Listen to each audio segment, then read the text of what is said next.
முக்கியமாக பிரியாணி செய்யறதுக்கு என்ன தேவைன்னு சொல்லிட்டு மறக்காமல் கமெண்ட் பண்ணுங்கள்.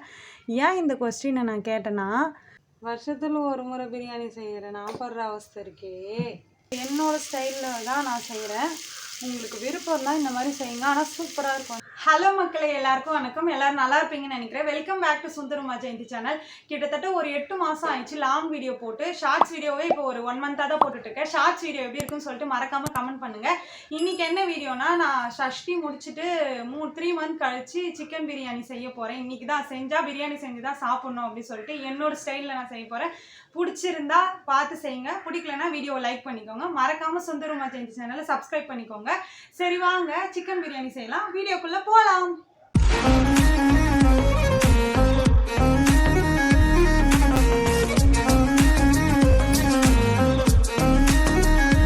மக்களே, நீங்கள் பிரியாணி எது இல்லைன்னா நீங்கள் பிரியாணி செய்ய மாட்டீங்க அப்படின்னு சொல்லிட்டு மறக்காமல் கமெண்ட் பண்ணுங்கள். முக்கியமாக பிரியாணி செய்யறதுக்கு என்ன தேவைன்னு சொல்லிட்டு மறக்காமல் கமெண்ட் பண்ணுங்கள்.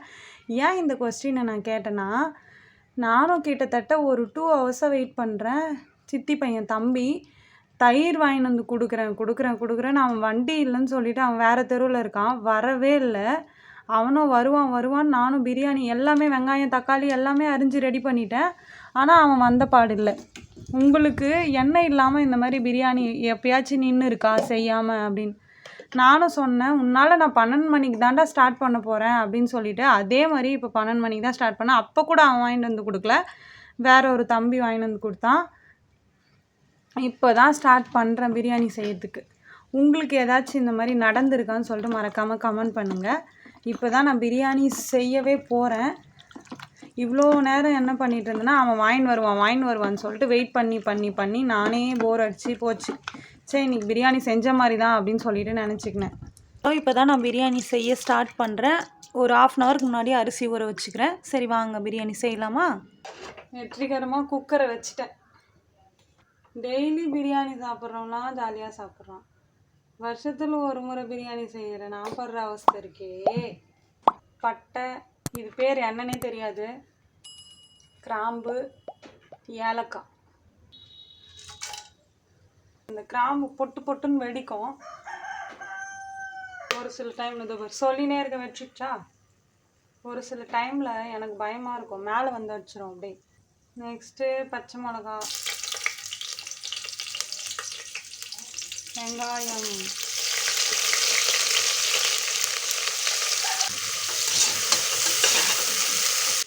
இஞ்சி பூண்டு பேஸ்ட், தனி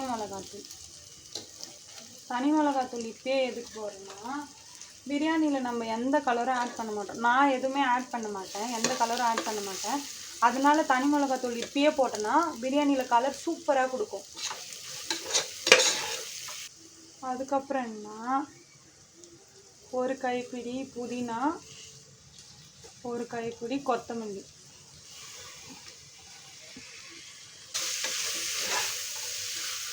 ஃப்ரெண்ட்ஸ், நான் திரும்பவும் சொல்கிறேன், இது நான் செய்கிறேன், என்னோடய ஸ்டைலில் தான் நான் செய்கிறேன். உங்களுக்கு விருப்பம் தான் இந்த மாதிரி செய்யுங்க, ஆனால் சூப்பராக இருக்கும் இந்த மாதிரி செய்யறதுக்கு இருக்குன்னு. இப்போ நான் தக்காளி போடுறேன். தக்காளி நான் கொஞ்சமாக தான் போடுறேன், ஏன்னா திட்டிக்கும். தக்காளி அதிகமாக போட்டால் திட்டிப்பு அதிகமாக இருக்கும். இப்போது கொஞ்சோண்டு மஞ்சத்தூள், உப்பு. தக்காளி நல்லா வதங்கிட்டதுக்கப்புறம் தயிர் கொஞ்சம் ஊற்றணும். தயிர் பார்த்துக்கோங்க, ஏன்னா ஆல்ரெடி நம்ம அந்த கறியிலே தயிர் ஊற்றிருக்கோம். அதனால நல்லா வதங்கிடுச்சா, நம்ம வச்சுருந்தோம்ல கறி, அதை இப்போ இதில் போடலாம். எல்லார் வீட்லேயும் கார்த்திகை மாதம் மாலை போட்டிருப்பாங்க, ஆனால் எங்கள் வீட்டில் தான் அப்படி யாருமே இல்லையே. அதனால் நாங்கள் கார்த்திகை மாதம் தான் நான்வெஜ் செய்கிறோம்.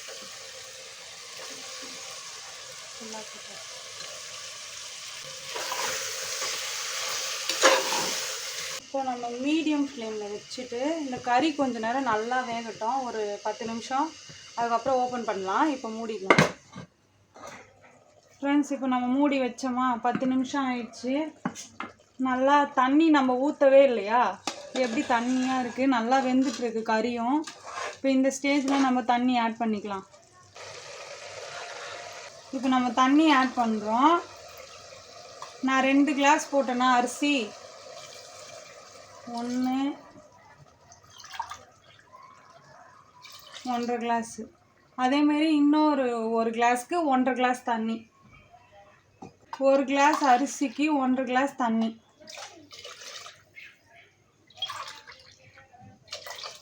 இப்போது நம்ம உப்பு காரம் எல்லாமே இப்போவே பார்த்துக்கணும். ஒரு கல் உப்பு அதிகமாக தான் இருக்கணும், அது உங்களுக்கே தெரியும். ஏன்னா அரிசி போடும்போது அது கரெக்டாகிடும்.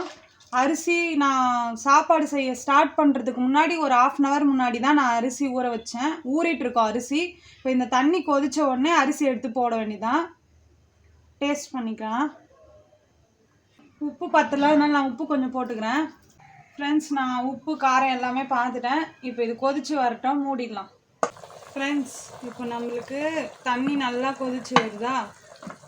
இப்போ நான் ஊற வச்ச அரிசி தண்ணி இருத்து வச்சுருக்கேன். இப்போ அரிசியை எடுத்து போடுறேன்.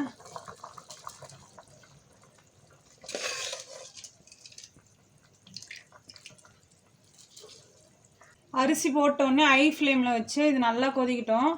மூட தேவையில்ல, அப்படியே கொதிக்க வைக்கலாம். அதுக்கப்புறம் கொதித்த உடனே நம்ம மூடி போட்டு மூடி தம் கட்ட போகிறோம். ஃப்ரெண்ட்ஸ், இப்போ நம்மளுக்கு இந்த பிரியாணி ரெடியாக ஒரு ஸ்டேஜ் நல்லா கொதிச்சு வந்துடுச்சா? பார்த்திங்கனாலே தெரியும், தண்ணி எல்லாமே கொஞ்சம் சுண்டிடுச்சு. சாப்பாடு மேலே வந்து தண்ணி கீழே இருக்க மாதிரி இருக்குல்ல. நிறைய கலராதிங்க, கலர்னிங்கன்னா ரைஸ் எல்லாம் உடஞ்சி போயிடும். இப்போ நம்ம மீடியம் ஃப்ளேமில் வச்சுட்டு புளிப்புக்காக ஒரு 4-5 ட்ராப் லெமன் ஆட் பண்ணிவிட்டு, நான் இந்த மாதிரி வாழை இலை கட் பண்ணி வச்சுருக்கேன். நான் குக்கரில் செய்கிறதுனால வாழை இலை இப்படி கட் பண்ணிட்டேன். நீங்கள் டபரா அந்த மாதிரி செய்யறதா இருந்தால் அப்படியே போட்டு மூடிக்கலாம். வாழை இலை போட்டு நல்லா மூடிடுங்க. வாழை இலையில் மூடும்போது தம் கட்டுற மாதிரி சூப்பராக இருக்கும். பிரியாணி நல்லா பளபளன்னு வரும். இப்போது நான் சிம்மில் வச்சுக்கிறேன். மூடி போட்டு குக்கரை மூடிக்கிறேன். இது அப்படியே தம் கட்டுற மாதிரி 10 நிமிஷம் அப்படியே இருக்கட்டும்.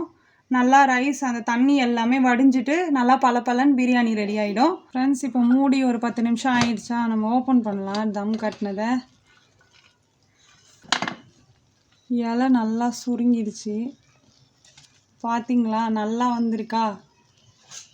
இப்போ நம்ம இதை கலரி விடலாம். லைட்டாக கலரலாம், ஏன்னா சாப்பாடு உடஞ்சிரும். இப்போது இது நம்ம ஆஃப் பண்ணிவிட்டு திரும்ப ஒரு 5 நிமிஷம் அப்படியே வெறும் குக்கரோடு மூடி வைக்கணும். உடனே எடுத்து நம்ம சாப்பிடக்கூடாது. இப்போ நம்ம ஒரு 5 நிமிஷம் இதை அப்படியே மூடி வைக்கலாம். ஓப்பன் பண்ண போகிறோம். எப்படி வந்திருக்குன்னு பார்க்கலாமா?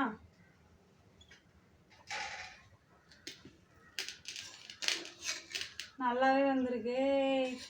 சூப்பராக வந்திருக்கு பிரியாணி. பொலன்னு இல்லாமல் கறி எல்லாமே நல்லா வந்திருக்கு. பார்க்குறதுக்கு நல்லா இருக்குது. சாப்பிட்டு பார்த்தா தான் எப்படி இருக்குன்னு தெரியும். நீங்கள் சொல்கிறது என் காதில் கேட்குது. ஆனால் உங்களுக்கு நான் டேஸ்ட் பண்ண கொடுக்க முடியாதே. நானே டேஸ்ட் பண்ணிட்டு சொல்கிறேன். தலை வாழை இலை விரித்து வச்சுருக்கேன். அதில் போட்டு சாப்பிட்டுட்டு நான் உங்களுக்கு எப்படி இருக்குன்னு சொல்கிறேன். மெயினாக பச்சடி இல்லாமையா? வாங்க சாப்பிடலாம் வாங்க. யாரும் இல்லாததுனால நானே டேஸ்ட் பண்ணிவிட்டு சொல்கிறேன். நான் எப்படி இருக்குன்னு சொல்லிட்டு டேஸ்ட் பண்ணுறேன்.